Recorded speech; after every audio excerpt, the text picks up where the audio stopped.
All right, guys, very good morning. It's a very special day for me, 8th of October 2012, because 8th of October 2020 today, because 8th of October 2012 is the date of joining in Barclays for me.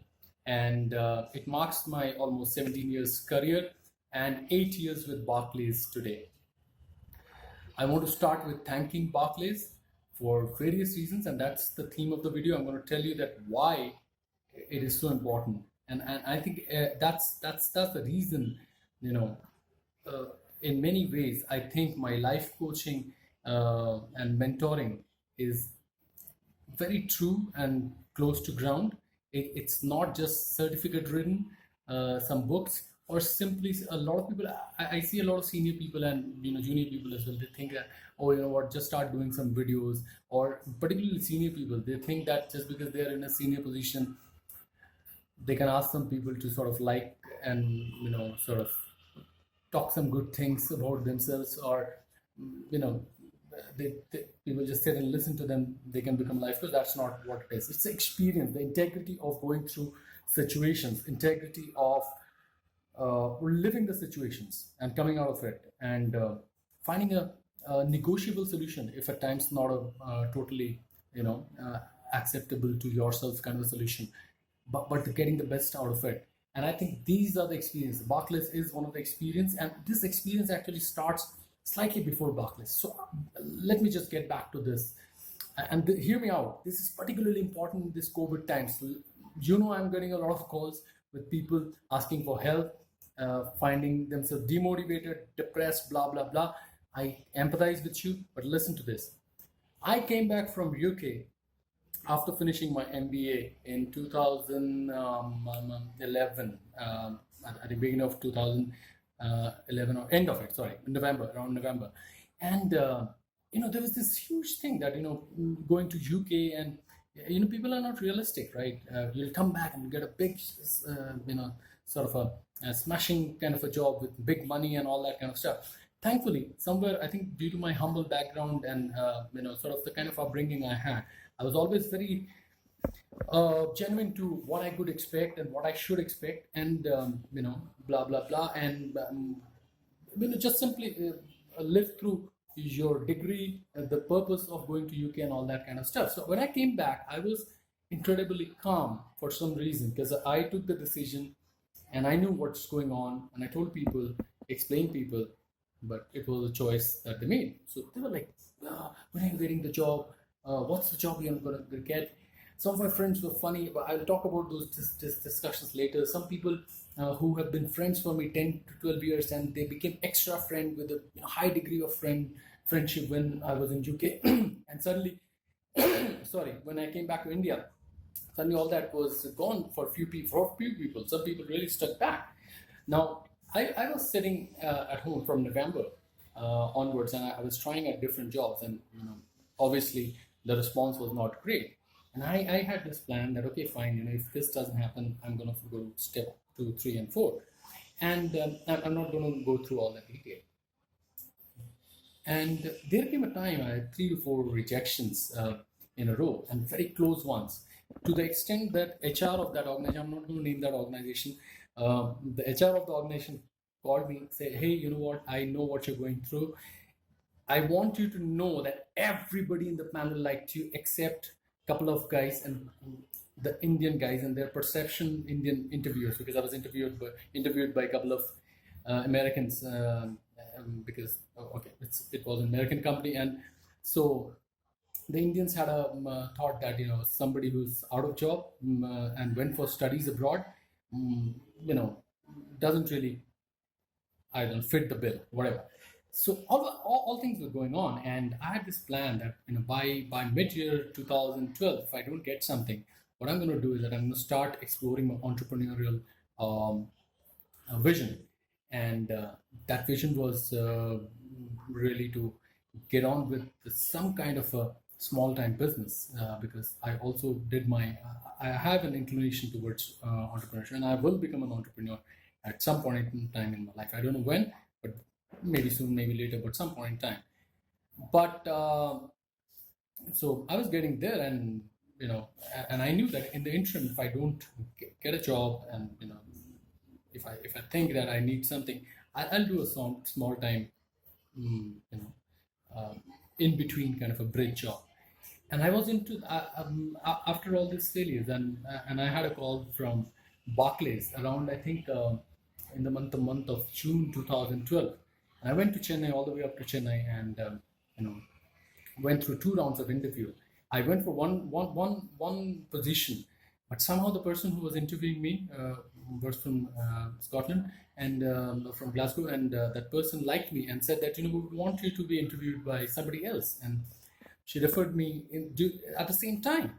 And me going there, I was thinking that this interview did go well, and there were a couple of other things which I'm not going to talk about now, but I just didn't want to move from there, um, uh, with the fear that I would just disrupt the cosmic goodness that is going on around me. But this person comes to me and tells me that, Dhruvo, you know what, my boss, who handles another department, would like to interview.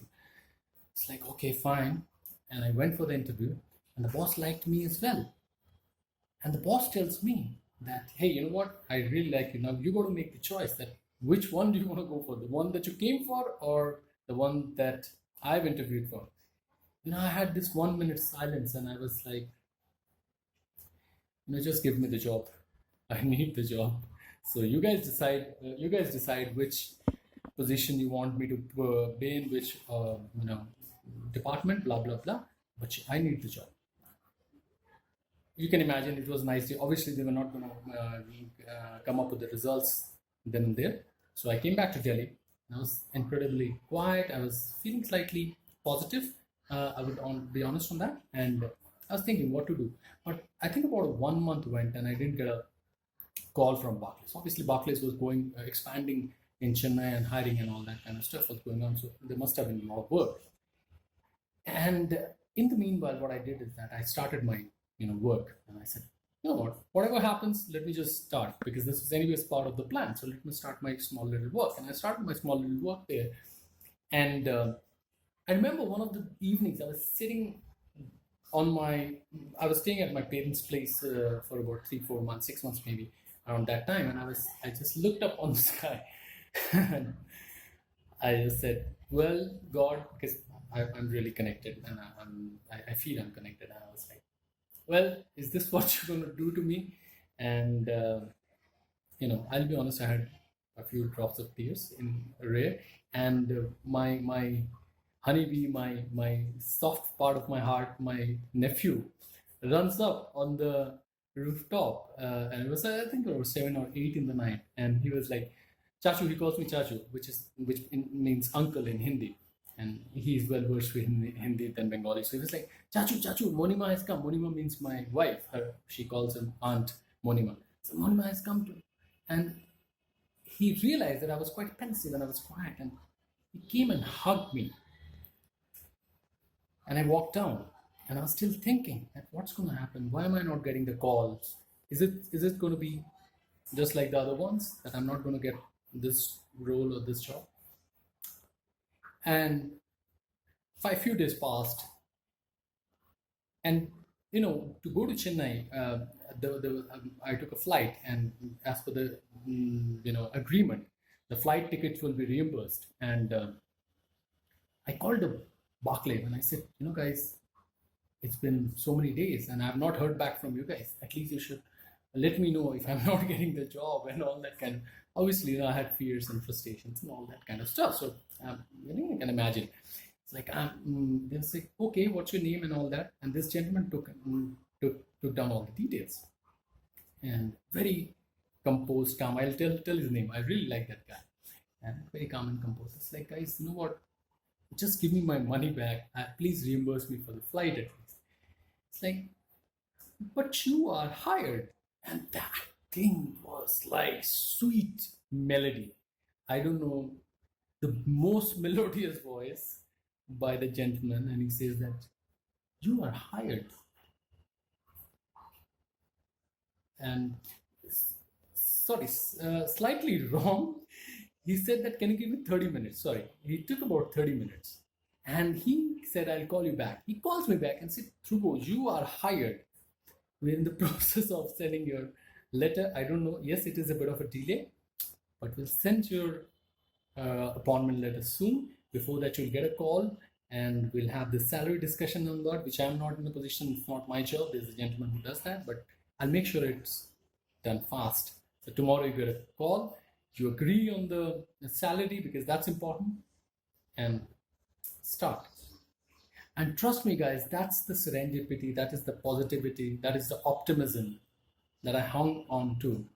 And, in those moments of slight feeling down and all that, I thought that I would, if not this, I'll do something else, and, that constant thing.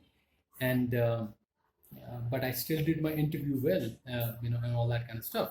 And the next day I got a call, and trust me, I didn't negotiate my salary. Gentleman said that, to go, this is what we are offering. And I think he was courteous enough to ask me that, do you accept it? He well knew that I would accept it because it was good money and all that kind of stuff.